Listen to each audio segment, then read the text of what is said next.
I enter what seems like a hotel reception and head to the counter. I tell the guy what I want. A room where I can have fun with horrors, and another where I can rest. I get 2 keys and head to the room of rest. In that room, I sit and contemplate what I am doing. Suddenly, my thoughts are interrupted by room service coming in to clean. It's an East Asian man, and assume he's, like me, a Muslim. I dreaded the thought of him seeing me, a Muslim, in such a place, so I pretended to be oblivious to the fact that this is a brothel and not a normal hotel. In various ways, I attempt to show him my innocence. I ask for the direction of the Qibla Mecca, how long till I hear the call to prayer and begin incessantly praying. Despite all my effort, the man does not buy it. Frustrated by what happened, I revert to the original reason I'm here.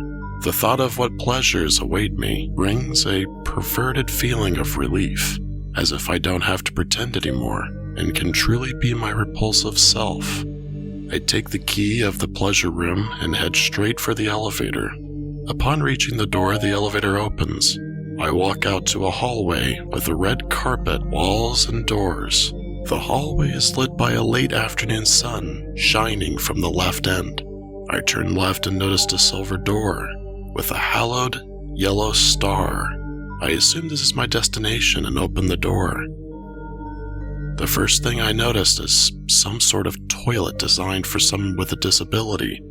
I notice a glass cylinder held up by various metal axes and corks.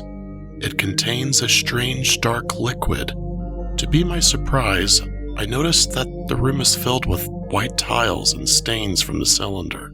I notice that there is another toilet adjacent to the left one.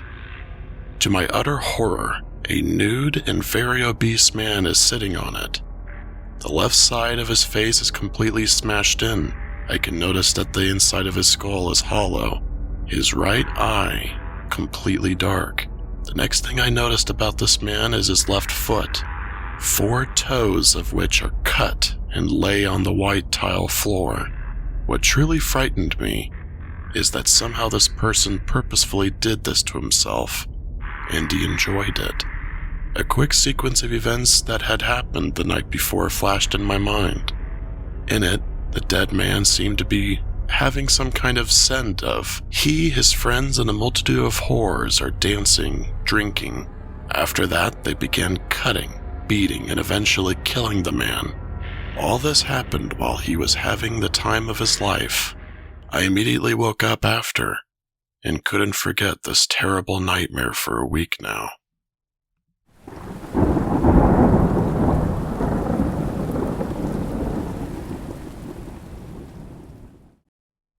I had the same nightmare over and over again as a child.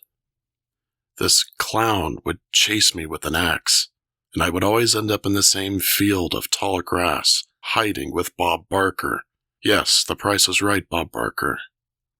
It was always so real and terrifying. I could smell a cigar and hear the squeaking of the wheel on the unicycle he was riding. I could hear him muttering to himself and coughing. I did my best to recreate the clown. I used a picture to reference and changed details to show what he looked like in my nightmare.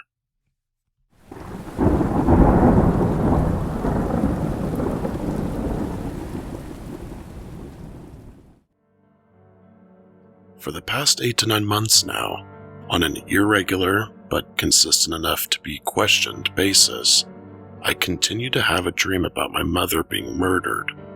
The dream usually takes place in a first-person experience, and I'm always for some reason behind an obvious glass window or wall kind of a thing.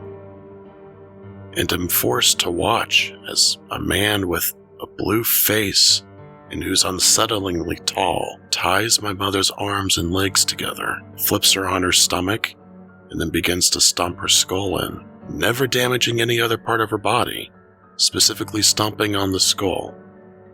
I also always wake up at this point, at the same part. The guy with the blue face stops stomping and begins looking at me from the other side of the pane. And then boom, I'm awake. I have no idea why I get this. It sometimes is even other people I love.